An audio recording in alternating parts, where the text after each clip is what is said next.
9:41 de la mañana. Josu Erkoreka, portavoz del Partido Nacionalista Vasco en el Congreso de los Diputados. Egunon, buenos días. Egunon. Bueno, ahora mismo no podemos decir que el Congreso esté precisamente aburrido porque tienen de marejada a fuerte marejada.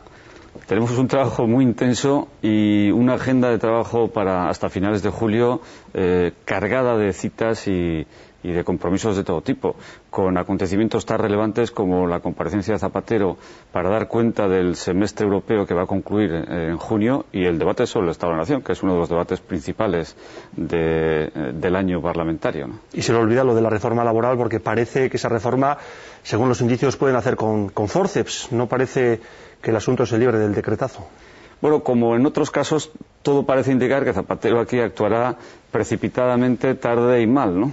Que la reforma laboral era precisa, era necesaria, lo sabía Zapatero desde hace mucho tiempo. Hasta ahora ha venido escudándose en el diálogo social para no tener que comprometerse en ese punto y no tener que aportar una visión y un planteamiento propio del Gobierno en relación con ese asunto que sabe que es conflictivo, pero en fin, el diálogo social ha dado de sí lo que ha dado de sí. Hace ya tiempo que se veía que no iba a cuajar en un acuerdo firme.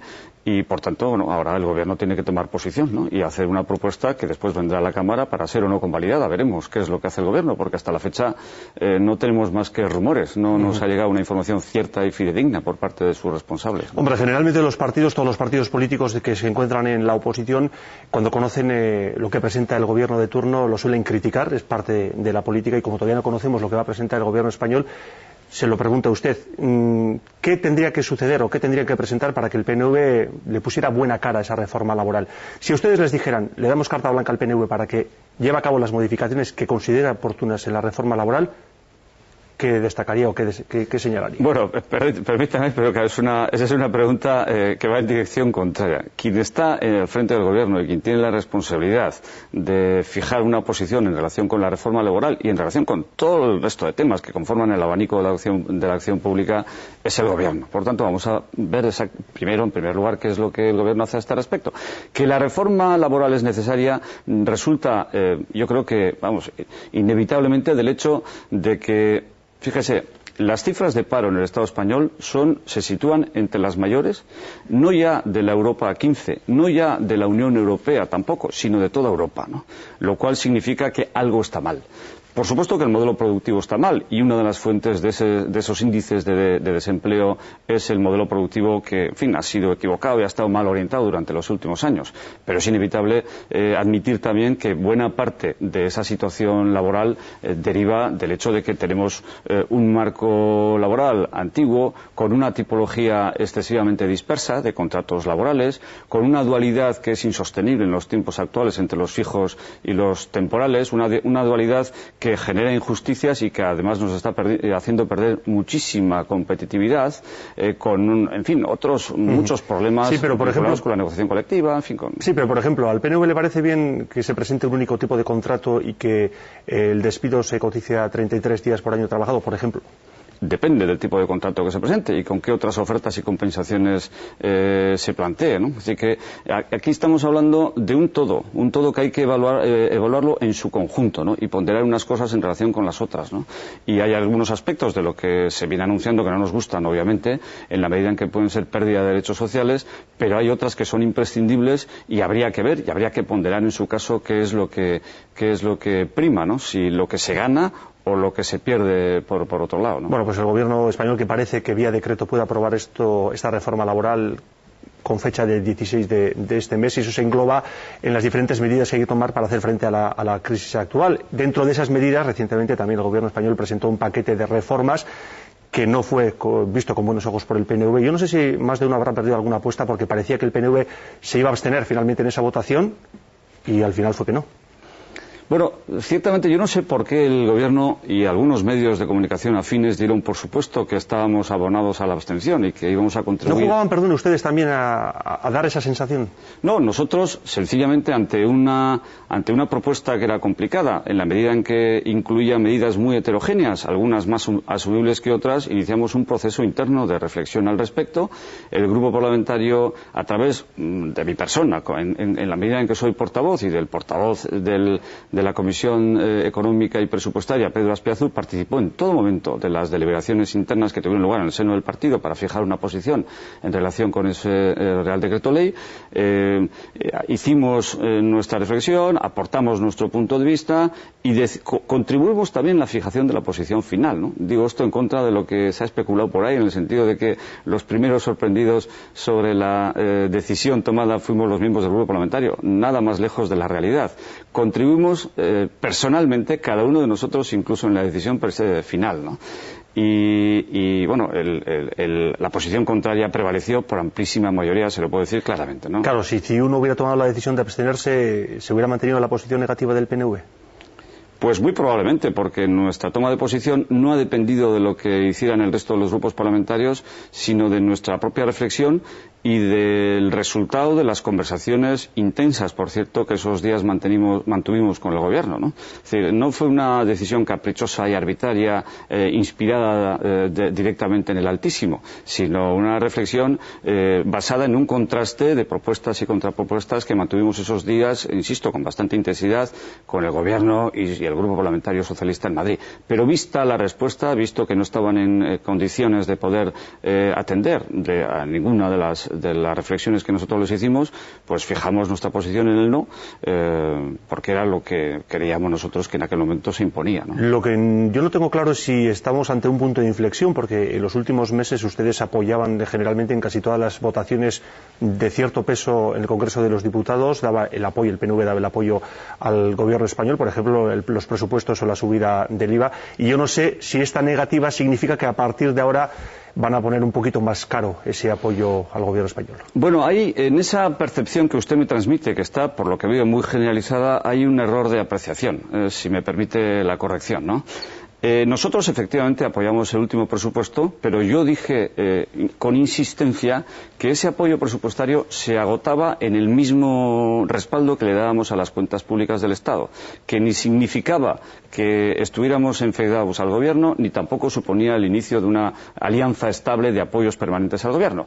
Y la prueba está en el hecho de que usted dice que hemos venido manteniendo apoyos al Gobierno durante estos últimos meses, pero lo cierto es que no. Es decir, que si usted analiza objetivamente las estadísticas que resultan de los apoyos a las iniciativas legislativas del Gobierno, podrá comprobar que hay otros grupos parlamentarios que han apoyado con más intensidad que el nuestro al Gobierno en la actividad legislativa durante los últimos 6 meses. Hay leyes, por ejemplo, como la que incluye la enmienda Florentino, o leyes tan importantes como la audiovisual, que han contado con nuestro no más rotundo, ¿no? Y si las ha conseguido aprobar el Gobierno ha sido con el apoyo de otros grupos parlamentarios. Es más, incluso las medidas extraordinarias contra la crisis económica, estas que se han articulado a través de decretos leyes, si usted cuenta los síes y las abstenciones estratégicas, hemos dado más noes a esas iniciativas que el propio Partido Popular, que se vende como el gran opositor. Por tanto, las estadísticas objetivas ponen de manifiesto que esa imagen no se corresponde con la realidad, que son otros los grupos que han apoyado al Gobierno y han permitido que gobernase durante este tiempo, ¿no?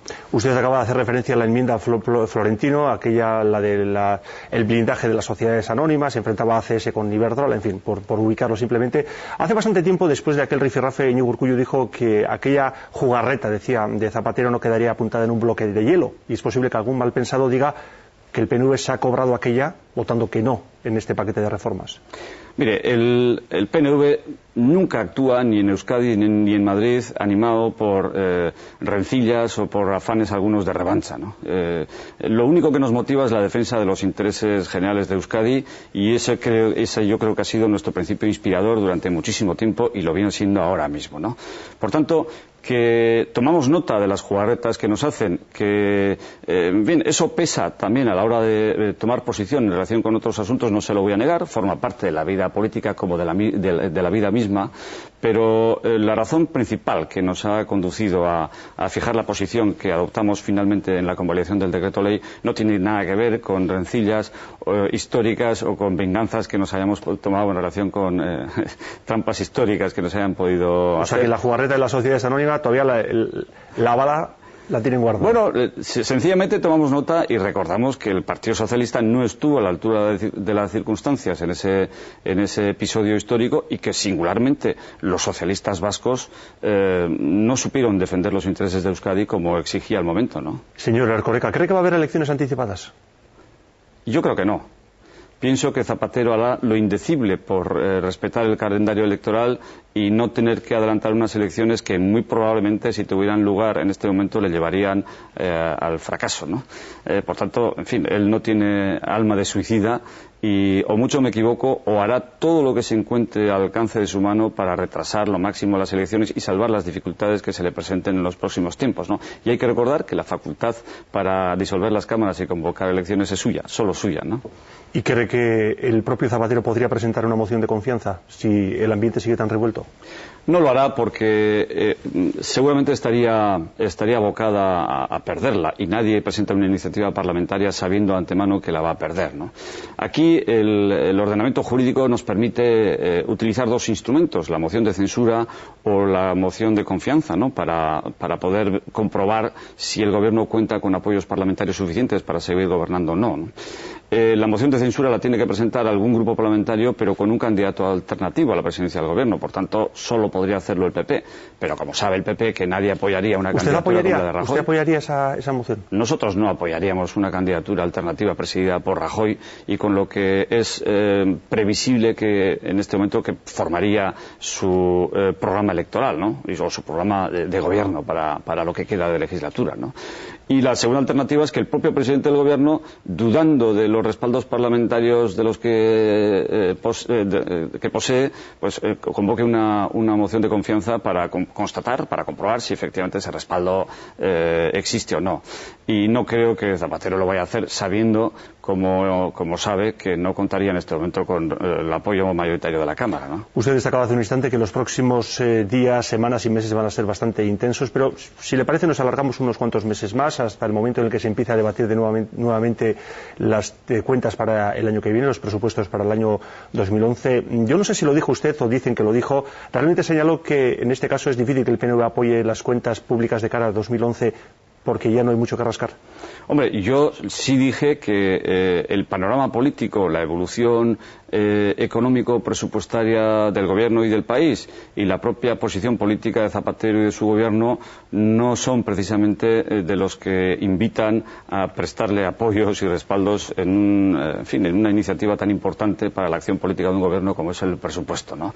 Ahora bien, nosotros, como siempre, estudiaremos la propuesta presupuestaria que venga del Gobierno, analizaremos sus pros y sus contras, veremos si es posible hacer algún planteamiento constructivo en relación con la defensa de los intereses de Euskadi, que es lo que siempre nos anima, y adoptaremos una posición que, insisto, como la del año pasado, será una posición que comienza y se agota en el mismo acto de apoyo presupuestario en el supuesto de que se produzca. Y si se produce un rechazo, el rechazo también será puntual, en relación con las cuentas públicas, con la propuesta de cuentas públicas que trae el Gobierno, y tomando en consideración lo que ofrece de positivo y de negativo, ¿no? Hombre, se me ocurre, igual al gobierno español se le ocurre proponerles a ustedes, a cambio del apoyo de cara a las próximas cuentas, no sé, prorrogar el veto a las políticas activas de empleo que siguen sin llegar a Euskadi. Bueno, nosotros no tenemos ningún veto a esa transferencia, todo lo contrario. Tal y como está expuesto, ustedes consiguieron frenar esa llegada. No, frenar no. Nosotros queremos que se produzca cuanto antes, siempre y cuando se produzca como es debido. Porque tan importante como el tiempo, en este caso, es la calidad.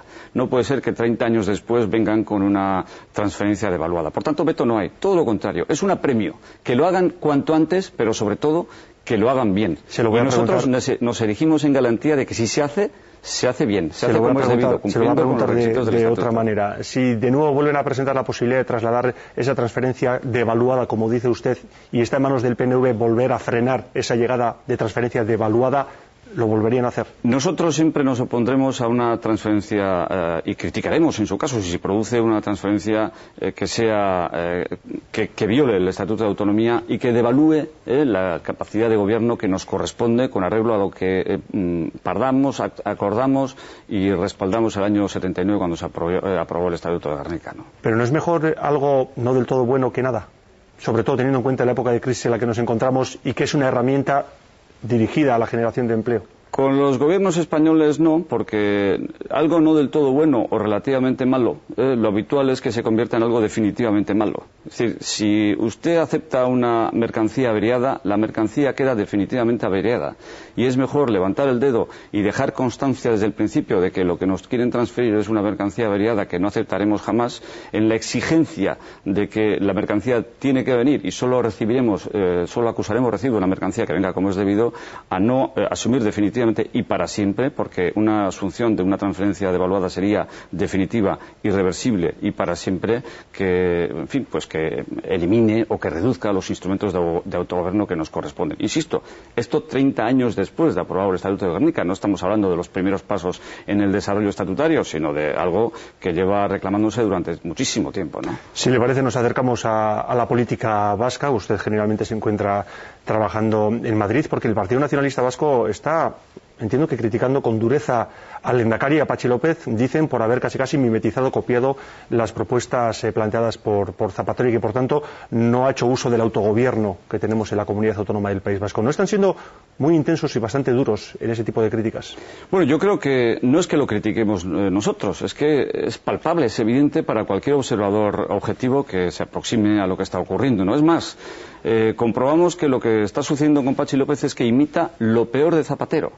Y como con Zapatero pretende ahora, a través de la reproducción de las medidas aprobadas en el decreto ley, las de ajuste presupuestario, imponer unilateralmente, sin contrastar con nadie, sin en fin, recabar la opinión de los demás, una decisión propia, y lo va a hacer probablemente de modo retardado, tarde, mal y precipitadamente. Insisto, sin contrastarlo con nadie, porque es cierto que convocó a diputados generales y ayuntamientos para poner en común con ellos un diagnóstico compartido en relación con la situación y estudiar la posibilidad de adaptar las previsiones de Zapatero a la singularidad vasca, ¿no? Pero lo cierto es que desde que se produjo aquella primera reunión no ha habido más comunicaciones, no ha habido más contactos, y lo que nos hace sospechar es que Patxi López está imitando lo peor de Zapatero, la improvisación, la unilateralidad, en fin, lo tardío de las medidas, en fin, la manera de venir siempre mal y precipitadamente imponiendo unas decisiones que no están ni contrastadas ni consensuadas con nadie, ¿no? Y terminamos. Usted es un hombre que habitualmente suele aparecer en las quinielas, y en una de las quinielas en las que aparece es como posible alternativa del PNV a hacerse nuevamente con el gobierno vasco, ser el candidato del PNV al lehendakari. Bueno, yo creo muy poco en las quinielas, ¿no? Yo solo creo en el trabajo cotidiano y en el compromiso efectivo de todos los días con el quehacer que se nos presenta. Y como puede comprobar, tengo mucho que hacer en el Congreso de los Diputados, con una agenda intensísima, por lo menos hasta el verano. Y pero después también, ¿no? ¿Le ilusionaría, le gustaría? Bueno, a mí lo que me ilusiona es trabajar todos los días en defensa de los intereses de Euskadi en Madrid, y creo que lo estamos haciendo bastante bien, ¿no? Bueno, como imagino que aunque continuara otras 15 preguntas con ese tema no sacaría nada en claro, lo vamos a dejar aquí. Y Josu Erkoreka, portavoz del Partido Nacionalista Vasco en el Congreso de los Diputados, gracias por acudir a Euskal Telebista. Hasta otra ocasión, y seguiremos atentos a la quiniela. Eskerrik asko. Eskerrik asko, bai.